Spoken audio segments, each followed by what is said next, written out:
Bapak, Ibu, dan saudara-saudara yang terkasih, kita beberapa hari yang lalu dikejutkan dengan sebuah berita kecil ya, di koran atau kanal berita online diulangi atau berulang-ulang diceritakan. Dan berita kecil ini ya memang spek atau skopnya kecil bandingkan berita tentang capres, cawapres, ya, persiapan pemilu dan sebagainya. Tetapi berita kecil ini cukup membuat kita terganggu, membuat kesadaran kita terganggu. Beritanya adalah ditemukan seorang ibu dan anaknya sudah meninggal sebulan lalu di sebuah rumah. Sebetulnya ini bukan berita yang pertama ya. Beberapa bulan yang lalu hampir kisah yang serupa terjadi. Ditemukan 4 orang sekeluarga juga sudah dalam keadaan meninggal di sebuah rumah di Kalideres, Jakarta. Ya. Berita ini mengganggu kesadaran kita karena kita lalu bertanya, kenapa bisa terjadi? Mungkin kita menyalahkan, mungkin mereka yang meninggal itu hidupnya antisosial, kurang bergaul dengan tetangganya, kurang terbuka atau kurang memperkenalkan diri. Tapi sebetulnya pertanyaan ini bisa menjadi pertanyaan yang mengarah kepada kita, atau kita balik pertanyaannya, atau jangan-jangan ada yang salah dengan masyarakat kita. Hidup kita semakin tidak peduli, semakin cuek dengan saudara, dengan tetangga, dengan orang-orang di sekitar kita. Dan memang fenomena ketidakpedulian ini pelan-pelan juga semakin menggerogoti hidup kita. Di lingkungan kita, bahkan di dekat kita, di keluarga kita. Dalam arti ini juga terjadi di kalangan hidup orang-orang Katolik, di kalangan keluarga kita.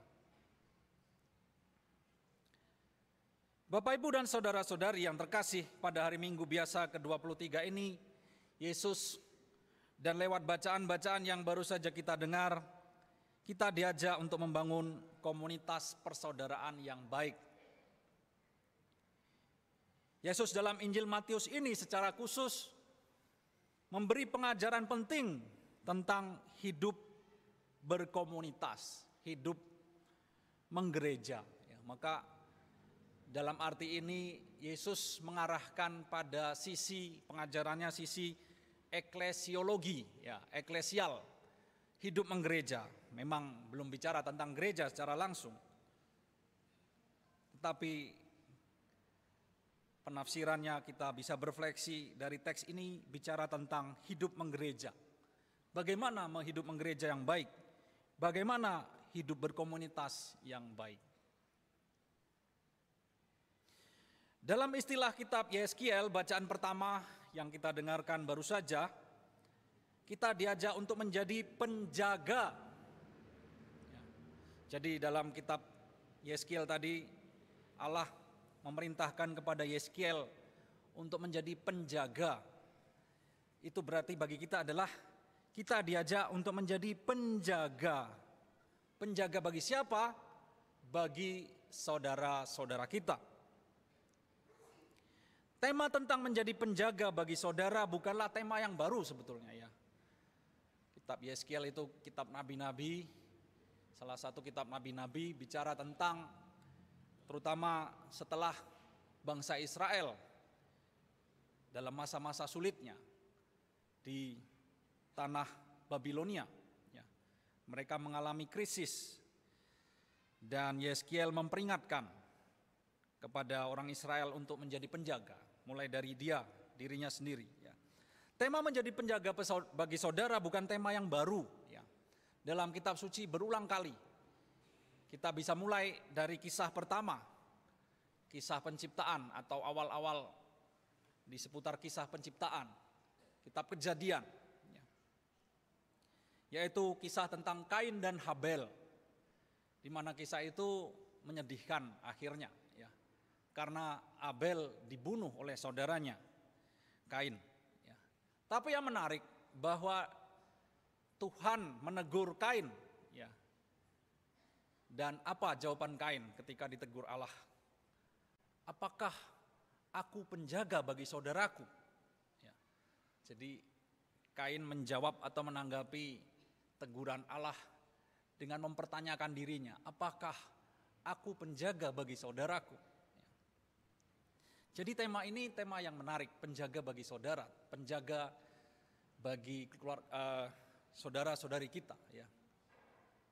Atau dalam bahasa Inggris itu seringkali saya pernah membaca itu di sebuah tulisan jaket Romo-Romo Frater-Frater Projo Purwokerto, itu tulisannya Brother Keeper, ya.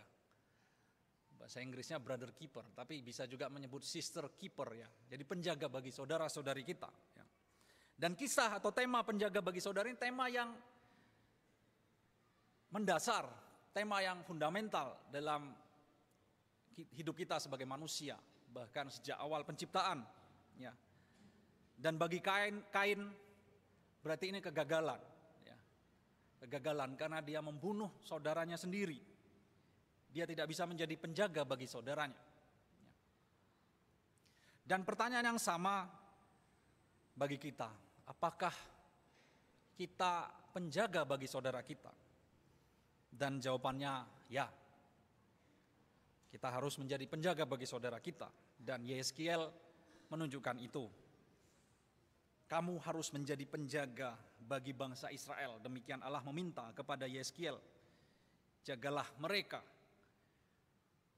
Dan dalam bacaan kedua, dalam suratnya kepada jemaat di Roma, Paulus menunjukkan cara menjagai saudara-saudari kita atau menjagai satu sama lain, yakni dengan semangat kasih.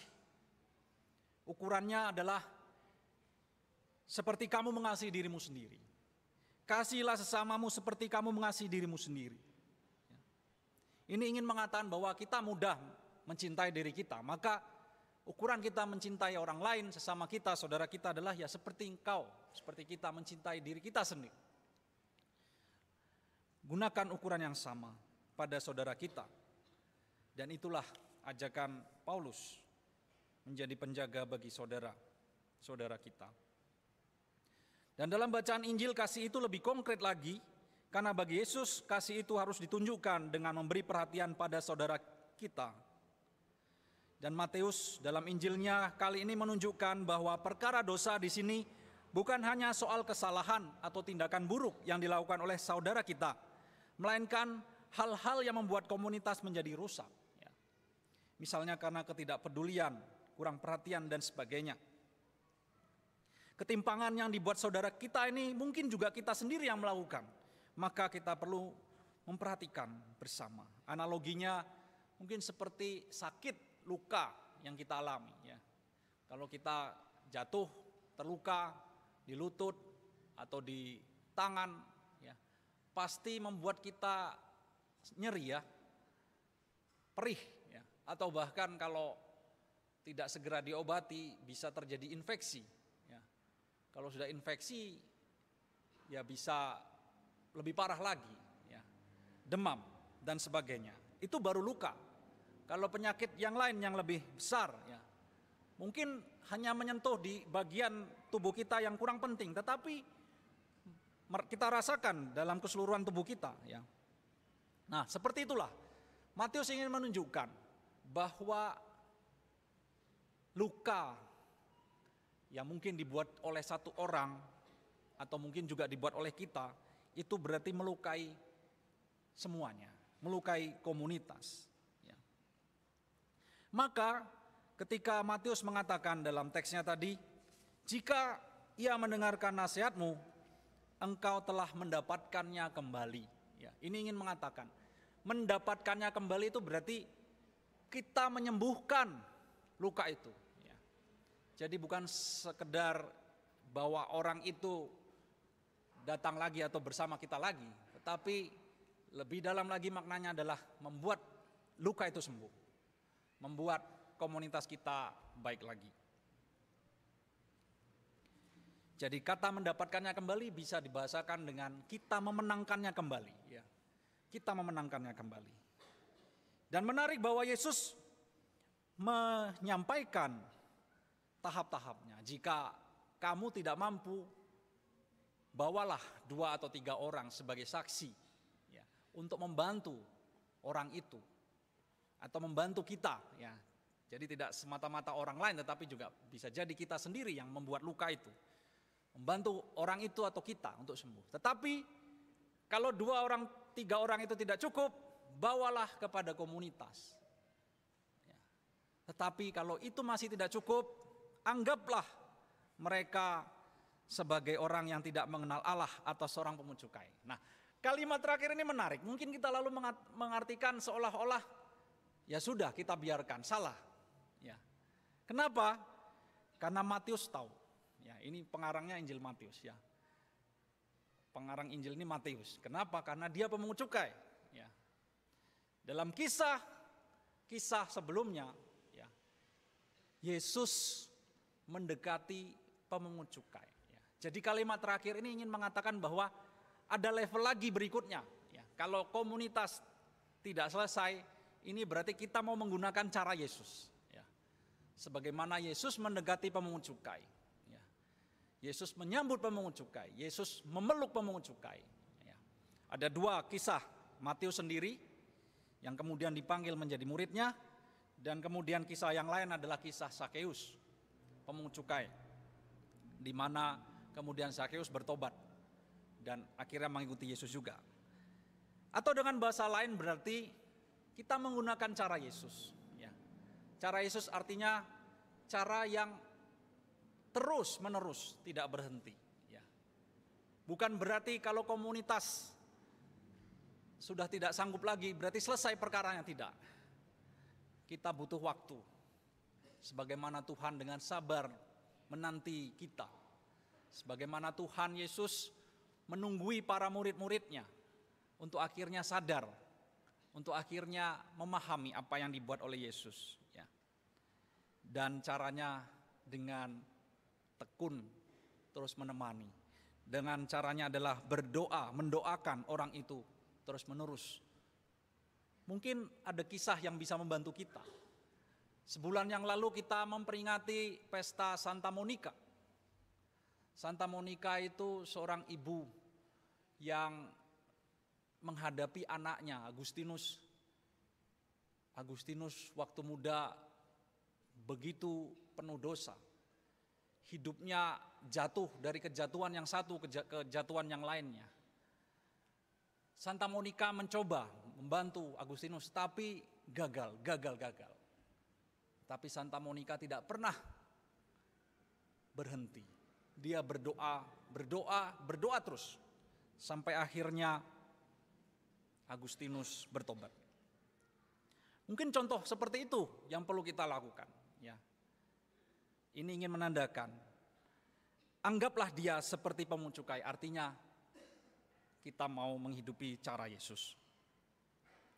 Bapak, Ibu, dan saudara-saudara yang terkasih, dengan demikian kita tidak bisa lagi mengatakan bahwa ini bukan urusan saya, atau siapa saya, dan apakah saya harus ikut campur.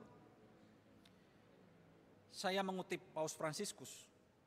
Paus Fransiskus menggambarkan dengan jelas, komunitas Kristiani adalah komunitas yang bukan komunitas tukang gosip atau tukang rumpi, yang hanya sibuk dengan hal-hal yang tidak penting, bahkan membicarakan kejelekan-kejelekan. Atau saya bisa menambahkan dengan frasa negatif yang lain. Komunitas Kristiani bukan seperti partai, ya. Karena kalau seperti partai baru sibuk setiap 5 tahun sekali. Atau komunitas kita juga bukan kerumunan. Karena kalau kerumunan kita baru perhatian kalau ada sesuatu yang menarik. Seperti kecelakaan di jalan raya, orang berbondong-bondong mendekati karena ada sesuatu yang menarik. Tapi kita harus menghidupi apa yang dikatakan Paus Fransiskus. Komunitas kita, Gereja Katolik, harus menjadi seperti rumah sakit darurat. Seperti IGD, 24 jam tersedia. 24 jam tersedia bagi saudara-saudari kita. Perhatian, kepedulian. Komunitas kita harus menjadi komunitas yang membangun jembatan, bukan tembok. Membangun jembatan berarti menjadi jalan, menjadi tempat untuk bertemu, dan sebagainya. Dan terakhir, gereja kita, kata Paus Fransiskus, haruslah menjadi semakin sinodal, yang artinya berjalan bersama. Bapak, Ibu, dan saudara-saudara yang terkasih, marilah kita mohonkan kepada Tuhan, sebagaimana Tuhan katakan, di mana 2 atau 3 orang berkumpul demi namaku, aku hadir di tengah mereka. Maka marilah kita mohonkan sungguh-sungguh kepada Tuhan keberanian untuk menghidupi panggilan kita sebagai penjaga bagi saudara kita, menjadi brother keeper, brother and sister keeper. Mari kita mohon rahmat untuk memandang saudara kita dengan empati dan penuh kasih. Semoga kita dari hari ke hari semakin bisa murah hati membagikan kasih kepada orang lain, terutama dengan mereka yang sulit kita kasihi. Dan marilah kita mohonkan sungguh-sungguh bagaimana kita daraskan dalam Mazmur tanggapan, singkirkanlah penghalang sabdamu, cairkanlah hatiku yang beku.